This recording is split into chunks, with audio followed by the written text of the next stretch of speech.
कई राज्यों में 50% से ज्यादा आरक्षण है, लेकिन अब केंद्रीय स्तर पर आरक्षण की सीमा 50 पार ले जाने की बात हो रही है। तो साथ में ये मांग भी उठ रही है कि जाति के आधार पर जनगणना हो, लेकिन सरकार ने साफ कर दिया है कि जाति पर जनगणना नहीं होगी।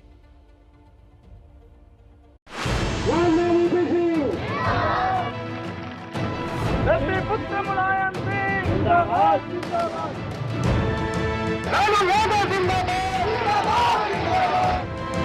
ये सोशलिस्टों ने बांधी गांठ पिछले पावे 100 में 60। 1960 के दशक में समाजवादी नेता राम मनोहर लोहिया ने यह नारा दिया था कि समाजवादियों ने बांधी गांठ, पिछड़ा पावे 100 में 60।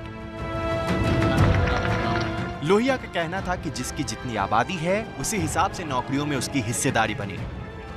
इसीलिए 60% पिछड़ों के लिए लोहिया ने 60% आरक्षण की मांग की थी।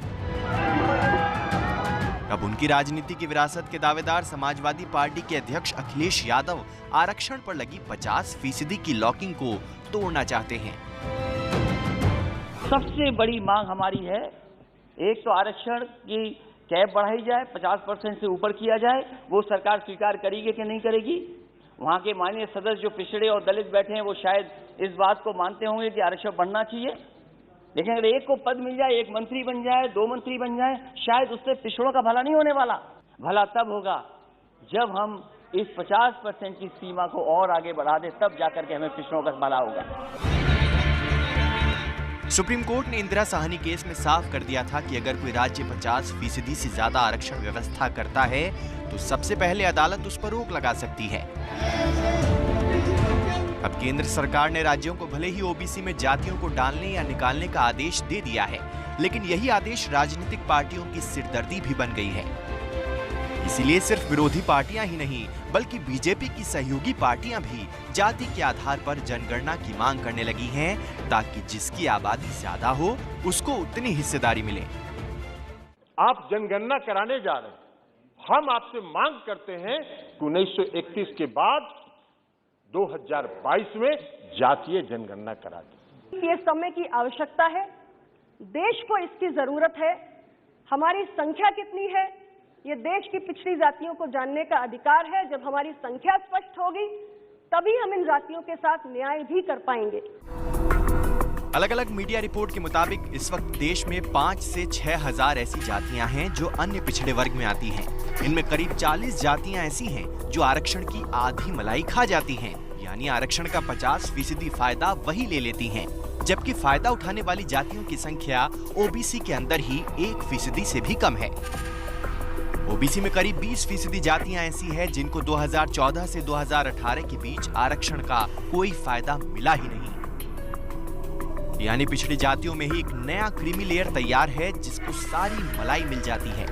अब वोट की राजनीति इस बात की इजाजत तो नहीं देती कि जिन्होंने आरक्षण का भरपूर फायदा उठा लिया है उनको आरक्षण से बाहर रखा जाए। इसीलिए आरक्षण की सीमा बढ़ाने की बात हो रही है और उसका आधार तैयार करने के लिए जातिगत जनगणना की। प्रधानमंत्री जी को जो पत्र लिखे हैं तो आप सबको मालूम ही है, वो तो हम बता ही चुके हैं। और हम लोग तो चाहते हैं कि जातिगत जनगणना हो, तो इसकी जाति आधारित जनगणना हो जाए, तो ये तो हम लोगों की पुरानी मांग है। आखिर 50% आरक्षण की लक्ष्मण रेखा को पार्टियां क्यों तोड़ना चाहती हैं? एक मकसद ये है कि जिस जाति की जितनी आबादी है उसको उसी लिहाज से फायदा मिले। एक मकसद संख्या बल से वोट बल को साधने की है और एक मकसद इस रहस्य को हमेशा के लिए खत्म कर देने की है कि आखिर किस जाति के पिटारे में कितना संख्या बल है। लेकिन आपने क्या किया हुआ?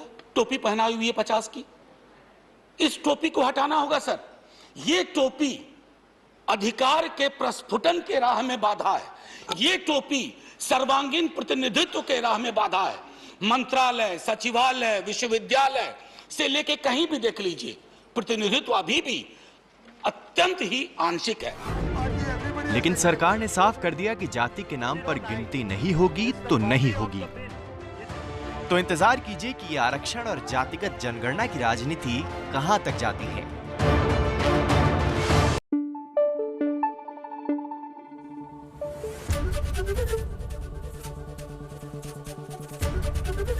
एबीपी न्यूज आपको रखे आगे।